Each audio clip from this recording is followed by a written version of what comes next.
campaign trail heats up in Arizona as President Trump and Kamala Harris make a final push to swing voters in the battleground state. Plus, a new way to help patients suffering from sickle cell disease. And later this half hour, we break down what you should look for when finding a good coach for your kids. Cronkite News starts now. Good evening and welcome to Cronkite News on Arizona PBS. I'm Sean Rice. And I'm Milan Andrade. Thank you for joining us. Arizona's 11 electoral college votes are up for grabs, and the presidential candidate who claims victory here could see our votes put them over the top and win the election. So just how important is Arizona? Cronkite News reporter Taylor Tassler-Oatley has been following both campaigns as they make their final stops in Arizona today. President Donald Trump and Vice Presidential nominee Kamala Harris both made multiple campaign stops in Arizona today, less than a week before Election Day. Arizona is increasingly becoming a hotspot on the campaign trail. This is Harris's second visit in a month and Trump's seventh visit this year. Arizona has emerged as a battleground state in the 2020 presidential election. This makes the Grand Canyon state a hotspot for political campaigning. According to Wallet Hub, Arizona now ranks at number 5 for the state with the most powerful voters. The ranking took into account win probabilities, ranking swing states higher. Both President Trump and Kamala Harris made multiple campaign stops here today in hopes to sway undecided voters. Here in Arizona, 1 in 7 households is having a difficult time paying rent or were unable to pay rent last month. Here in Arizona, 1 in 4 businesses has gone out of business. And on the one hand, you have Joe Biden, who says, you want to talk to me about how the economy is doing? Well, then you need to tell me, how are working people doing? How are working families doing?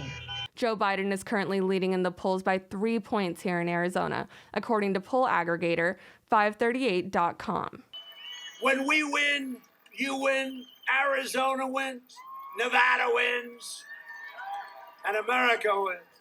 If Biden were to win Arizona, it may complicate things for Trump. According to CNN political analyst Harry Enton, even if Biden underperforms in the Great Lakes states but still wins Arizona, Trump will then need to win 2 of the Great Lakes states to win the election. Another deciding factor, the Hispanic vote. Hispanics are expected to make up 20% of Arizona's electorate. Biden has been underperforming among this group compared to Hillary Clinton in the 2016 election. In the newsroom, Taylor Tassler-Oatley, Cronkite News. As Election Day nears, there's talk about what would happen if problems arise inside or outside polling places on November 3rd. And election officials across Arizona aren't taking any chances. The Secretary of State's office published guidance for counties if problems do arise. State officials recommend poll workers prepare to handle situations from volunteers refusing to follow COVID-19 guidelines to groups that plan to act as observers. Poll workers are also being encouraged to use de-escalation tactics like nonverbal techniques, including speaking calmly and refraining from mirroring defensive gestures. And when it comes to the law in Arizona, only those casting ballots are allowed to be within 75 feet of the entrance at a polling place. Since the death of George Floyd, Black Lives Matter protesters and Trump supporters have been lining the streets of Gilbert and Warner. The 2 groups show up every Thursday to counter-protest each other, but it's hard to say how much change both groups are actually achieving.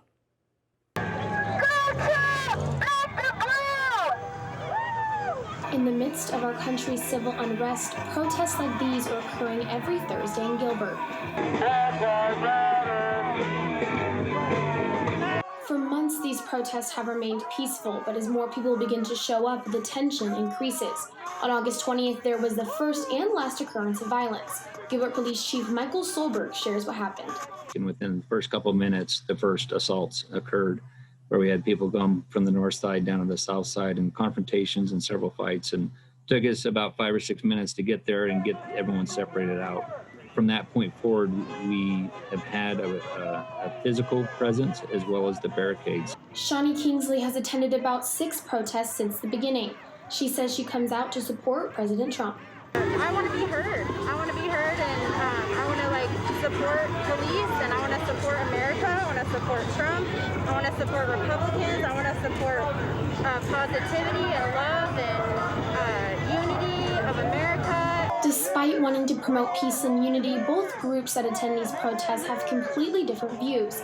Belly, who supports the Black Lives Matter movement, wants to shed light on the importance of the social injustices occurring in our country.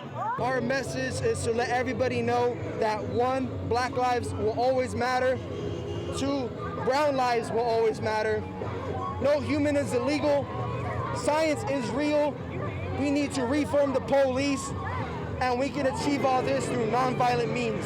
But the only way they can get anywhere is if we get the recognition that we deserve. Because all you see on the news is the riots and the looting, because it's propaganda.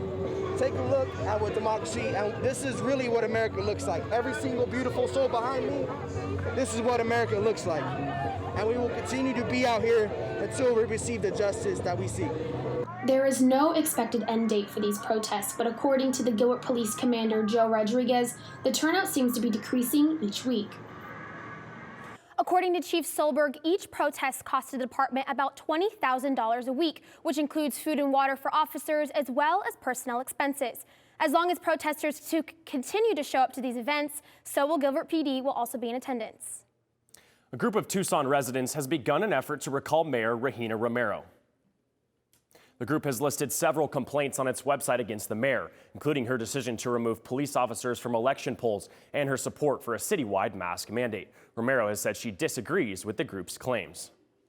A lot of the stuff that I find complete government overreach, the destruction of businesses through the COVID lockdown measures, that, again, they have no constitutional merit or basis to them, and the mandates are just a small outcropping of that. For me, that's where the angst started, and then coming out of that, a lot of people reached out to me and said, hey, we need to recall her.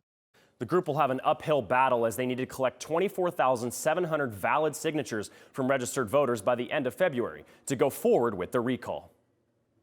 The mayor of Phoenix now has extra protection after one of the city's police officers reportedly threatened her.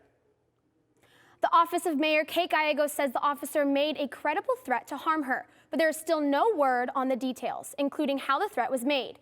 Gallegos' office says the incident happened within the last 2 weeks. Police say a criminal and internal affair investigation is now underway. They also say that for now, the officer in question has been assigned to home.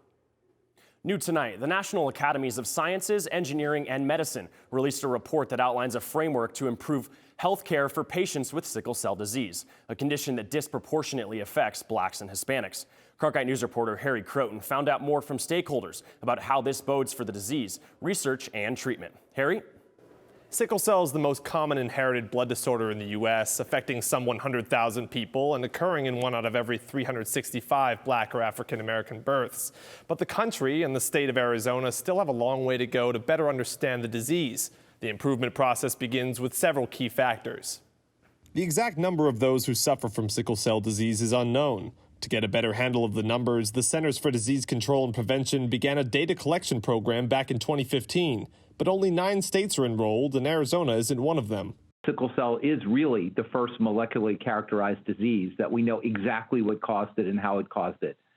But especially until only last year, very few treatments were available. The lack of specific U.S. data has made the research process difficult, and the National Academies of Sciences, Engineering, and Medicine's near 500-page report outlines a plan to address the issue by increasing funding, broadening research, and most importantly, lowering costs for treatment. There are multiple potentially curative therapies that are in the pipeline, but they're highly expensive, and we need to understand how to pay for them so we don't get trapped in a situation which I would say is worse than not having a cure, and that is having a cure that no one can get.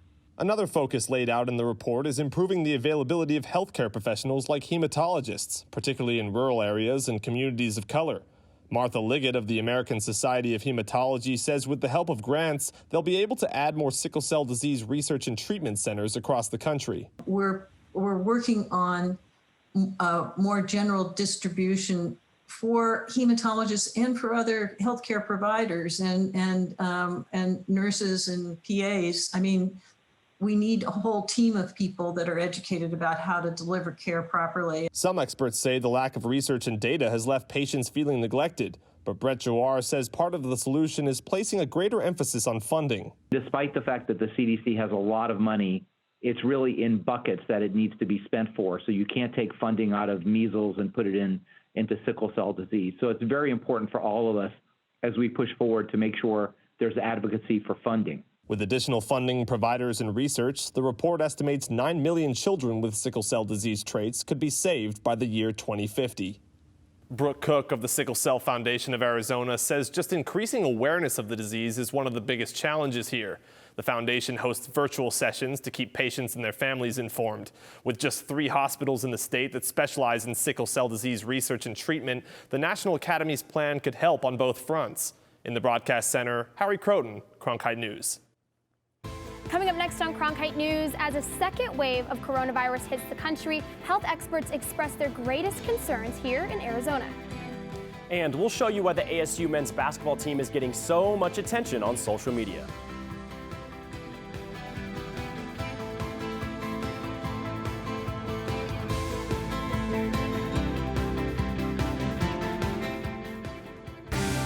This month in Passport, your on-demand library of the best of PBS. Everyone has secrets. Are you protecting someone? I have no choice. You do have a choice. You're looking at him. That's amazing. We could be standing on top of a T-Rex right now. Women demanded new space and pushed the boundaries of what being a lady means. These and other shows are available with Passport. Become a member of this PBS station. Sign in and start streaming today.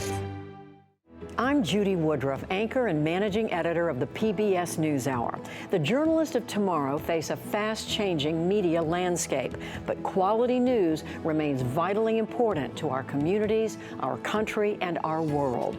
At ASU's Walter Cronkite School of Journalism and Mass Communication, students learn solid, reliable reporting, holding the powerful accountable, and rebuilding the public's trust. The Cronkite School and Arizona PBS, preparing the next generation for a stronger future of journalism. Ready to watch the best of PBS anytime, anywhere, on nearly any device? It's easy with the free PBS Video app. Simply download the PBS Video app on your mobile or streaming device. Now you can watch the latest PBS episodes or catch up on the shows you missed. And when you support your local station, you can get PBS Passport, giving you access to more episodes, more specials, more of what you love.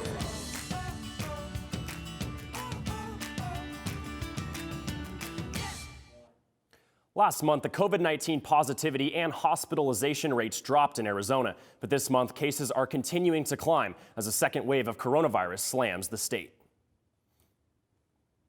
And here are some fast facts. This week, health officials recorded over 1,000 tests with a 9% positivity rate. It's the highest positivity rate in over 2 months. And on Monday, hospitals in Arizona saw 861 COVID-19 inpatients. That's the most since the end of August. And it's significantly higher than it was on October 1st. Although these numbers are concerning, they remain lower than the highs set on July 13th during the first wave of coronavirus. Today, the Arizona Department of Health Services reported over 1,000 new positive cases, as well as 14 additional deaths. During a news briefing this morning, Josh Lebert with the ASU Biodesign Institute expressed his greatest worry in the coming months. Take a listen. What worries me is that although we're seeing a lot of these current new cases among younger people, though it's inevitable in my mind that these younger people might potentially transmit them to older people. And then that's going to shift the demographic to an older population that might end up in the hospital. Dr. Kara Chris, the public health director, attributed this latest spike in COVID-19 cases to small household gatherings where people felt safe around one another. Now for one of the top trending stories overnight, Dodgers third baseman Justin Turner was pulled in the top of the 8th inning due to a positive COVID test. Despite the positive test, Turner was seen celebrating the Dodgers' 3-1 victory over the Rays last night with his teammates on the field. The Dodgers beat the Rays 4-2 to steal their first World Series win since 1988. Many questions now surround the Dodgers, including why Turner was allowed to play. When did he pick up the virus? And when will the Dodgers be allowed to travel home, or will they have to quarantine in Arlington, Texas? The MLB hopes to have those answers and more within the next few days. Arizona State men's basketball has high expectations after a busy offseason with popular recruitment class and the return of Remy Martin.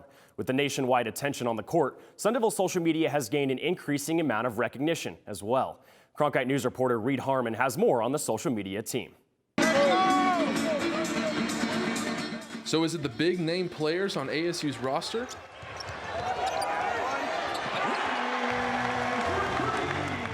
Or could it be the flair of head coach Bobby Hurley? Whatever it might be, it's been working for the Sun Devils social media team. We see the numbers and everything, and it's great to see, but we don't feel any sort of pressure to reach for those kind of numbers. We're going to keep doing what we're going to do. And if the numbers are there, that's great. But I think if we focus on creating the best content possible, I think that's all we can do. In all of men's college hoops, Arizona State ranks in the top 10 in the country when it comes to social interactions. Let's break it down and head over to the West Coast, where they ranked number 1 in social interactions for the month of September. With the addition of big-time players like 5-star recruit Josh Christopher, the numbers, even in the offseason, have climbed even higher. I think if anything, that just kind of makes our jobs a little easier. I mean, with Josh, no matter what we post, we could post a picture of his elbow and everybody would love it. I'll be honest. So if anything, it makes it easier because like everybody's going to love what you do no matter what. For the 3 major platforms of social media, Twitter, Instagram, and Facebook, ASU Hoops has gained its most traction through Instagram. In September, they had 82,000 of their 114,000 total interactions. Young people are on Instagram. I know I use Instagram the most, and most of our recruits are there. And then the players use that the most. So the fact that that's what's most common of young people. The Sun Devils are liked by many as a top 20 team in preseason projections. And if ASU is able to succeed on the court this season, that success will continue to be shared on their social media. Reed Harmon, Cronkite News. Finally tonight, Toys R Us is bringing back an old favorite to help you find the perfect gift for your kids this year. The retailer unwrapped its 2020 holiday toy list on Tuesday.